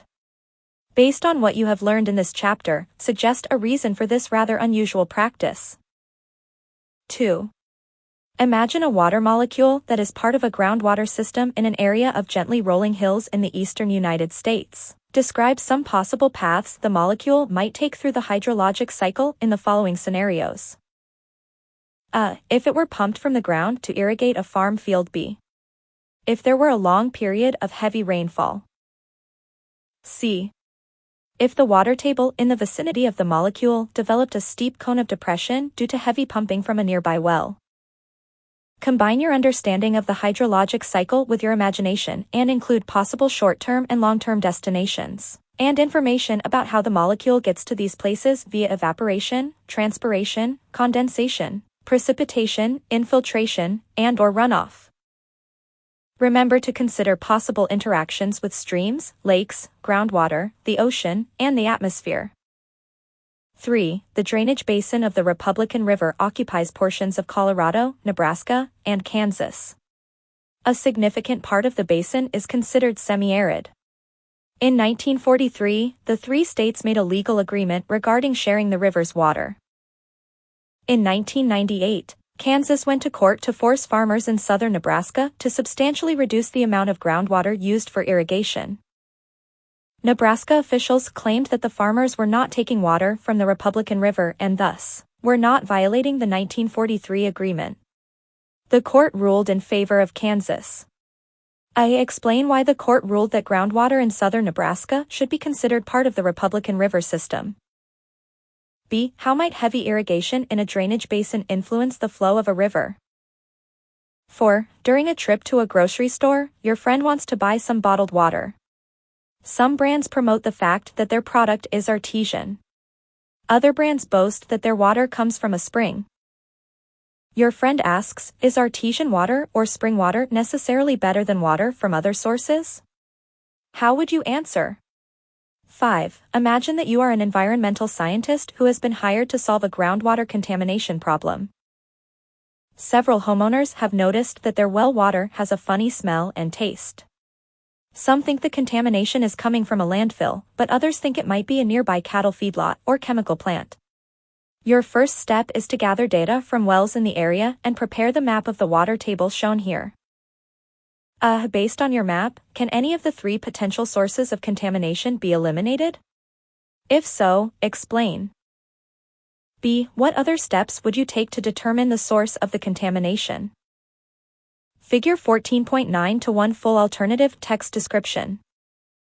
6. An acquaintance is considering purchasing a large tract of productive irrigated farmland in western Texas. His intention is to continue growing crops on the land for years to come. If he asked your opinion about the area he selected, what figure in this chapter would you consult before you responded? How would this figure help this person evaluate his potential purchase? 7. Sinkholes commonly form in one of 2 ways. Examine the accompanying photo, which shows a sinkhole in Winter Park, Florida, and describe how it likely formed. Mastering Geology trademark. Looking for additional review and test prep materials? Visit the study area in Mastering Geology to enhance your understanding of this chapter's content by accessing a variety of resources, including self-study quizzes, geoscience animations, smart figures, mobile field trips, Project Condor quadcopter videos, in the news RSS feeds, flashcards, web links, and an optional Pearson e-text. Chapter 15 Glaciers and Glaciation. Hiker at the terminus of Exit Glacier in Kenai Fjords National Park near Seward, Alaska. Focus on concepts. Each statement represents the primary learning objective for the corresponding major heading within the chapter. After you complete the chapter, you should be able to 15.1 Explain the role of glaciers in the hydrologic and rock cycles and describe the different types of glaciers, their characteristics, and their present-day distribution. 15.2 Describe how glaciers move, the rates at which they move, and the significance of the glacial budget. 15.3 Discuss the processes of glacial erosion. Identify and describe the major topographic features sculpted by glacial erosion. 15.4 Distinguish between the 2 basic types of glacial drift. List and describe the major depositional features associated with glacial landscapes. 15.5 Describe and explain several important effects of Ice Age glaciers other than erosional and depositional landforms. 15.6 Briefly discuss the development of glacial theory and summarize current ideas on the causes of ice ages. Climate has a strong influence on the nature and intensity of Earth's external processes. This fact is dramatically illustrated in this chapter because the existence and extent of glaciers are largely controlled by Earth's changing climate. Like the running water and groundwater that were the focus of the preceding 2 chapters, glaciers represent a significant erosional process. These moving masses of ice are responsible for creating many unique landforms and are part of an important link in the rock cycle, in which the products of weathering are transported and deposited as sediment. Today, glaciers cover nearly 10% of Earth's land surface. However, in the recent geologic past, ice sheets were 3 times more extensive, covering vast areas with ice thousands of meters thick. Many regions still bear the marks of these glaciers. The landscapes of such diverse places as the Alps, Cape Cod, and Yosemite Valley were fashioned by now vanished masses of glacial ice. Moreover, Long Island, the Great Lakes, and the fjords of Norway and Alaska all owe their existence to glaciers. Glaciers, of course, are not just a phenomenon of the geologic past. As you will see, they are still sculpting the landscape and depositing debris in many regions today. 15.1 Glaciers, a part of two basic cycles. Explain the role of glaciers in the hydrologic and rock cycles and describe the different types of glaciers, their characteristics, and their present-day distribution. Glaciers are a part of two fundamental cycles in the Earth system, the hydrologic cycle and the rock cycle. Earlier you learned that the water of the hydrosphere is constantly cycled through the atmosphere, biosphere, and geosphere. Time and time again, water evaporates from the oceans into the atmosphere, precipitates on the land, and flows in rivers and underground back to the sea. However, when precipitation falls at high elevations or high latitudes, the water may not immediately make its way toward the sea. Instead, it may become part of a glacier. Although the ice will eventually melt, allowing the water to continue its path to the sea, water can be stored as glacial ice for many tens, hundreds, or even thousands of years.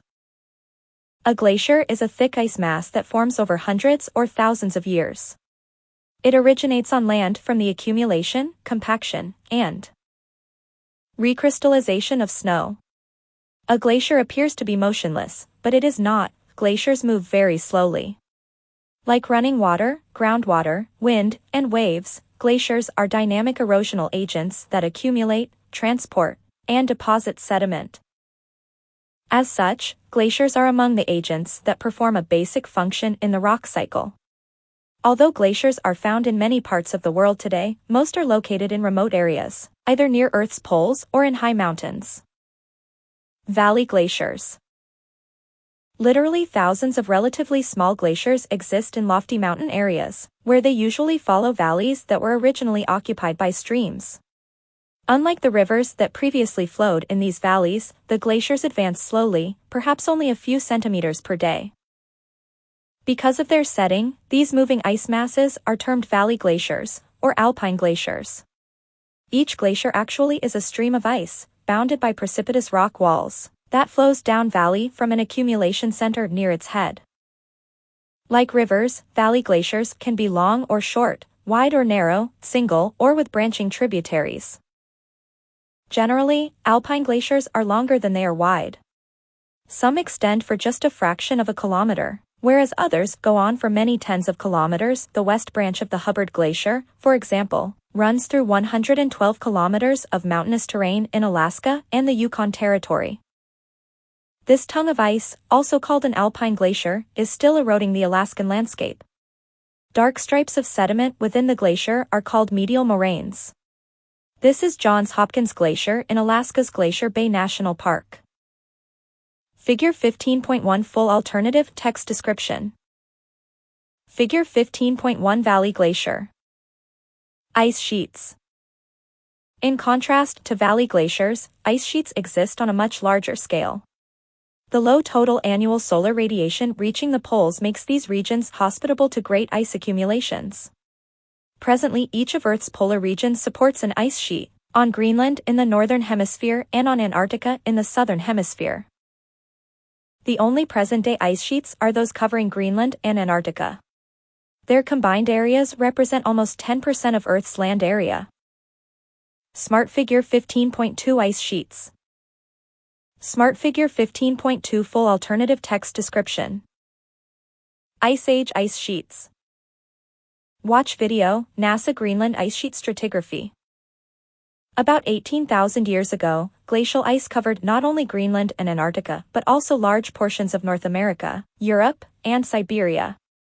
That period in Earth history is appropriately known as the last glacial maximum. The term implies that there were other glacial maximums, which is indeed the case. Throughout the Quaternary period, which began about 2.6 million years ago and extends to the present, ice sheets have formed, advanced over broad areas, and then wasted away. These alternating glacial and interglacial periods have occurred over and over again. Greenland and Antarctica. Some people mistakenly think that the North Pole is covered by glacial ice, but this is not the case. The ice that covers the Arctic Ocean is sea ice, frozen seawater. Sea ice floats because ice is less dense than liquid water. Although sea ice never completely disappears from the Arctic, the area covered with sea ice expands and contracts with the seasons. The thickness of sea ice ranges from a few centimeters for new ice to 4 meters for sea ice that has survived for years. By contrast, glaciers can be hundreds or thousands of meters thick. Glaciers form on land, and in the northern hemisphere, Greenland supports an ice sheet. Greenland extends between about 60 and 80 north latitude. This largest island on Earth is covered by an imposing ice sheet that occupies 1.7 million square kilometers, or about 80% of the island. Averaging nearly 1,500 meters thick, the ice extends 3,000 meters above the island's bedrock floor in some places. In the southern hemisphere, the huge Antarctic ice sheet attains a maximum thickness of about 4,300 meters and covers nearly the entire continent, an area of more than 13.9 million square kilometers. Because of the proportions of these huge features, they are often called continental ice sheets. Indeed, the combined areas of present-day continental ice sheets represent almost 10% of Earth's land area. These enormous masses flow out in all directions from one or more snow accumulation centers and completely obscure all but the highest areas of underlying terrain. Even sharp variations in the topography beneath a glacier usually appear as relatively subdued undulations on the surface of the ice. Such topographic differences, however, do affect the behavior of the ice sheets, especially near their margins, by guiding flow in certain directions and creating zones of faster and slower movement. Did you know? Sea ice is sensitive to climate change. As our planet warms, the area of the Arctic Ocean that is covered by sea ice in summer has been declining for more than 3 decades. In addition, the sea ice that remains through the summer has been getting thinner and thus more susceptible to loss in subsequent summers. For more about this phenomenon, see Figure 20.35 and the section, The Changing Arctic, in Chapter 20. Ice shelves. Along portions of the Antarctic coast, glacial ice flows into the adjacent ocean, creating features called ice shelves. These large, relatively flat masses of glacial ice extend seaward from the coast but remain attached to the land along one or more sides. About 80% of the ice lies below the surface of the ocean, so in shallow water, the ice shelf touches bottom and is said to be grounded. In deeper water, the ice shelf floats. There are ice shelves along more than half of the Antarctic coast, but very few in Greenland. An ice shelf forms when a glacier or an ice sheet flows into the adjacent ocean. B. This satellite image documents the breakup of the Larsen B ice shelf adjacent to the Antarctic Peninsula in 2002. Thousands of icebergs were created in the process. Figure 15.3 Ice shelves. Figure 15.3 Full alternative text description. The shelves are thickest on their landward sides, and they become thinner seaward. They are sustained by ice from the adjacent ice sheet, and they are also nourished by snowfall and the freezing of seawater to their bases. Antarctica's ice shelves extend over approximately 1.4 million square kilometers. The Ross and Ron Filchner ice shelves are the largest, with the Ross ice shelf alone covering an area approximately the size of Texas. In recent years, satellite monitoring has shown that some ice shelves are unstable and breaking apart. For example, during a 35-day span in February and March 2002, an ice shelf on the eastern side of the Antarctic Peninsula, known as the Larsen B ice shelf, broke apart and separated from the continent. Thousands of icebergs were set adrift in the adjacent Weddell Sea. The event was captured in satellite imagery. This was not an isolated happening but part of a trend related to accelerated climate change. In fact, a 2015 NASA study predicts that the last remnant of the once vast Larsen B ice shelf will break apart by 2020. Other types of glaciers. In addition to valley glaciers and ice sheets, scientists have identified other types of glaciers. Covering some uplands and plateaus are masses of glacial ice called ice caps. Like ice sheets, ice caps completely bury the underlying landscape, but they are much smaller than the continental scale features. Ice caps occur in many places, including Iceland and several of the large islands in the Arctic Ocean. In 1996, the Grimsvatn volcano erupted beneath this ice cap, an event that triggered melting and floods. Smart Figure 15.4 Iceland's Vatnajökull ice cap. Often ice caps and ice sheets feed outlet glaciers that flow down valleys around the margin of the cap or sheet. In essence, these are valley glaciers by which the ice cap or sheet drains through mountainous terrain to the sea. Where they encounter the ocean, some outlet glaciers spread out as floating ice shelves. Often large numbers of icebergs are produced. Piedmont glaciers occupy broad lowlands at the bases of steep mountains and form when one or more alpine glaciers emerge from the confining walls of mountain valleys. Here the advancing ice spreads out to form a broad lobe. The size of individual Piedmont glaciers varies greatly. Among the largest is the broad Malaspina Glacier along the coast of southern Alaska. It covers thousands of square kilometers of the flat coastal plain at the foot of the lofty St. Elias Range. The ice of a Piedmont glacier spills from a steep valley onto a relatively flat plain, where it spreads out. Malaspina Glacier, in southeastern Alaska, fills most of this image. Covering roughly 3,880 square kilometers, it extends nearly 45 kilometers from the mountain front nearly to the sea. Watch Mobile Field Trip, Iceland. Figure 15.5 Piedmont Glacier. Did you know? It's hard to imagine how large the Greenland ice sheet really is, but try this. The ice sheet is long enough to extend from Key West, Florida, to 100 miles north of Portland, Maine. Its width could reach from Washington, D.C., to Indianapolis, Indiana. Put another way, the ice sheet is 80% as big as the entire United States east of the Mississippi River. The area of Antarctica's ice sheet is more than 8 times as great. Concept checks 15.1. 1. Where are glaciers found today? What percentage of Earth's land surface do they cover?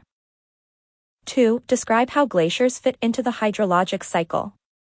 What role do they play in the rock cycle? 3. List and briefly distinguish among 4 types of glaciers. 4. What is the difference between an ice sheet and an ice shelf? How are they related? 15.2 Formation and movement of glacial ice. Describe how glaciers move, the rates at which they move, and the significance of the glacial budget. Snow is the raw material from which glacial ice originates, therefore, glaciers form in areas where more snow falls in winter than melts during the summer. In the high-latitude polar realm, where annual snowfall is modest, glaciers form because temperatures are so low that little of the snow melts. Glaciers can form in mountains because temperatures drop with an increase in altitude. So even near the equator, glaciers may form at elevations above about 5,000 meters. For example, Tanzania's Mount Kilimanjaro, which is located practically astride the equator at an altitude of 5,895 meters, has glaciers at its summit. The elevation above which snow remains throughout the year is called the snowline. As you would expect, the elevation of the snowline varies with latitude. Near the equator, it occurs high in the mountains, whereas in the vicinity of the 60th parallel, it is at or near sea level. Before a glacier is created, however, snow must be converted into glacial ice. Glacial ice formation. When temperatures remain below freezing following a snowfall, the fluffy accumulation of delicate hexagonal crystals soon changes. First, the extremities of the crystals evaporate, and the water vapor recondenses near the centers of the crystals. This process of recrystallization makes the snowflakes smaller, thicker, and more spherical, giving them the consistency of coarse sand. The snow also compacts, reducing the pore spaces between grains. The resulting granular recrystallized snow is called firn and is commonly found making up old snow banks near the end of winter.